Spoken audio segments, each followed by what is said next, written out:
umunsi umugabo yatembereye mu bwato n'inshuti ze bari mu rugendo hagati mu nyanja ubwato burarohama buri umwe atangira kwicungura yoga ariko bose barapfa hasigara uwo mugabo niwe wabashije kurokoka wenyine yisanga hano ku kirwa aragenda yubakaho akazu k'ibyatsi agatungwa n'imbuto z'agasozi hashira iminsi myinshi iminsi ibyumweru amezi imyaka buri joro umugabo yacanaga umuriro kugira ngo abo yota agashyuhe umunsi umwe ako kazu kiwe kaza gufatwa n'inkongi y'umuriro mu ijoro rimwe karashya karakongoka umugabo ararira cyane arasakuza areba mu ijuru atuka Imana aravuga ati Mana nagukoze iki ku buryo unyanga cyane ku buryo umbabaza Mana wananyije n'umuryango wanjye nisanga kuri iki kirwa njyenyine untanye n'inshuti zanjye n'akazu nari mfite k'ibyatsi niyubakiye kuri iki kirwa utumye gashya Mana unziza iki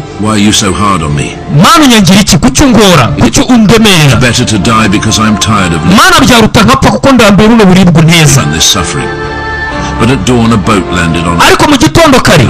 haza ubwato kuri cya kirwa aho umugabo yafatiwe akaburuka ataha yiruka ngasanga kapiteni w'ubwo bwato aramubaza ati kapiteni wageze kuri iki kirwa gutanu nari naraburiye ataba abandi bantu nafatiwe kapiteni w'ubwo bwato aramusubiza ati nijoro twabonye umuriro kuri iki kirwa twe twaketse ko ari wowe wacanye umuriro mwinshi kugira ngo udusinyare ko waburiye hano hantu wahafatiwe tuza kukureba kugira ngo tugutabare umugabo akibyumva yarize apfukama ku mavi ye asaba Imana imbabazi amenya ko Imana yatumye ako kazu kiwe gashya kugira ngo abone ubutabazi bamukure kuri icyo kirwa ahantu yafatiwe bamusubize imuhira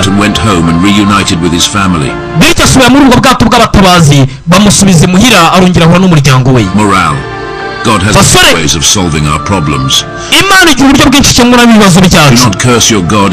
Imana ntuzigere uyibwira nabi ngo uyitumbere uyirakarire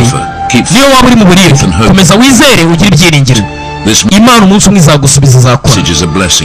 iyi mesaje niba ko kumva ari y'umugisha ari ahantu igukoze ku mutima wigumana wenyine yisangiza inshuti zawe n'abavandimwe bari hirya no hino